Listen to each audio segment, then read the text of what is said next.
What's up, Storm Nation? So I've been getting a lot of questions over the past several years on how to do different types of hand releases. And we touched on it a little bit in the last DNA coil video with Hank and Yannick and Steve and myself, but we're gonna dive into it a little bit deeper today. So the best ball to show these different hand positions is actually gonna be the Road. Now this falls into the benchmark category for me because its differential is below 50. Its RG is also a little bit higher, so it's going to be cleaner through the front, so we're going to see a good change of direction down lane.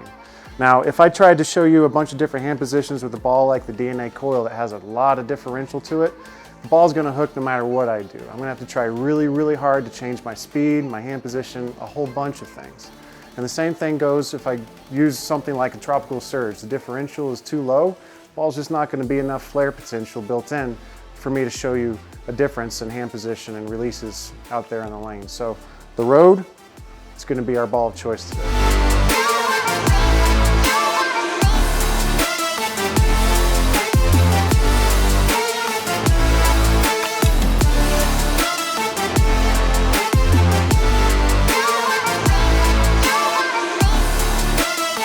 So I actually have created a coordinate system for myself. I came up with it a few years ago and it's worked pretty well.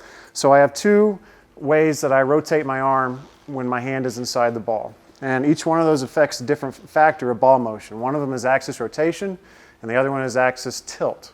The easy way to remember this is when my hand is underneath it and I start rotating around the side, my arm is rotating, then that changes the axis rotation of the ball.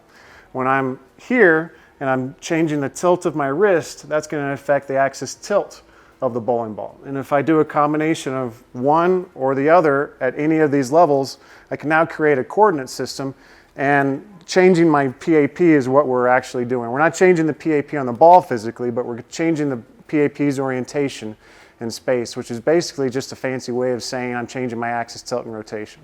To change my axis rotation, I'm going to start with my hand underneath the ball and then rotate the arm around the side of the ball. So if I'm up the back, I call this the A release. If I start going around the side and I turn my fingers to about 45-degree angle, that's going to be my B release. And then once I'm on the side of the ball completely, that's my C release.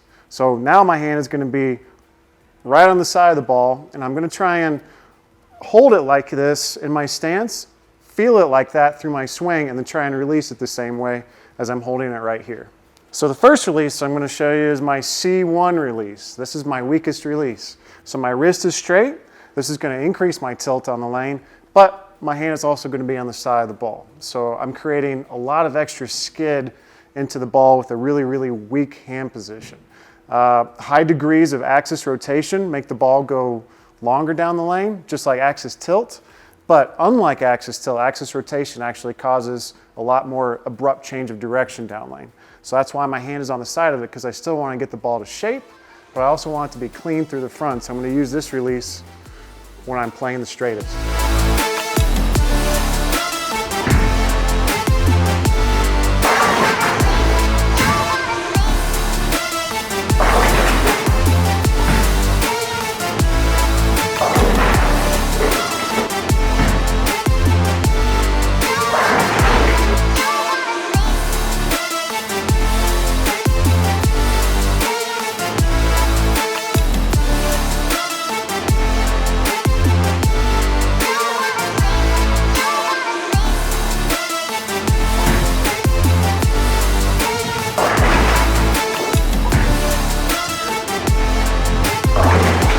Okay, so the C1 release for me put me the furthest right. I'm going to have my angles the straightest, especially compared to the other two, because my hand is in a stronger position with B2 and A3.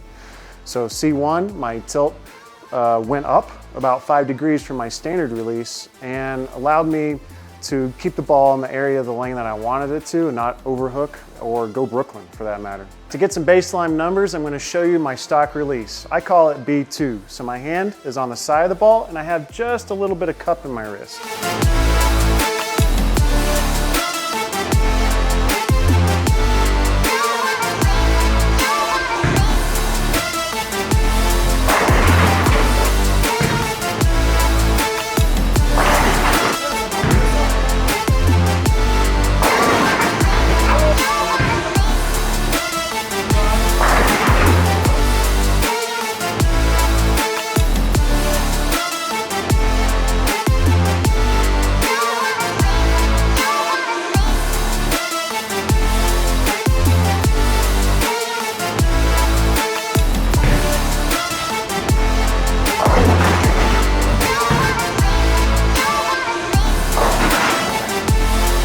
Okay, for my stock release, my axis tilt and rotation is 5 degrees axis tilt and 45 degrees axis rotation. You can see when I changed my hand position to a weaker release, the ball went much straighter, missed the pocket, and then when I went to a stronger release, it actually hooked too much and came in way too high. With my stock release, I'm able to stand in my favorite spot, which is around 20, and then feed it out to 10 at the arrows. I get the most predictable reaction. I'm kind of just left of the track, so I naturally have some hook built in when I throw it to the right, and hopefully some shim in the middle if I miss inside. Okay, now I'm going to use one of my strongest releases and try and get lined up with that.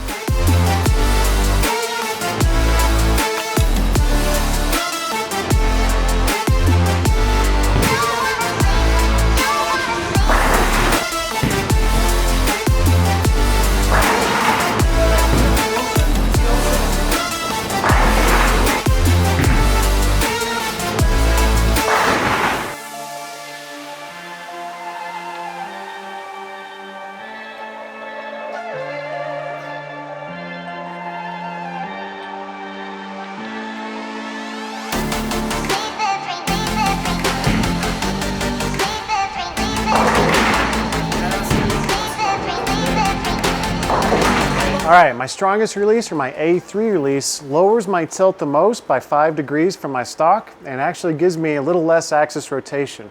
I'm going to use this release when I'm the farthest left and I'm throwing it in the most amount of oil. It's one of my favorite releases to do because if I can get left of everybody, I'm going to be in pretty good shape.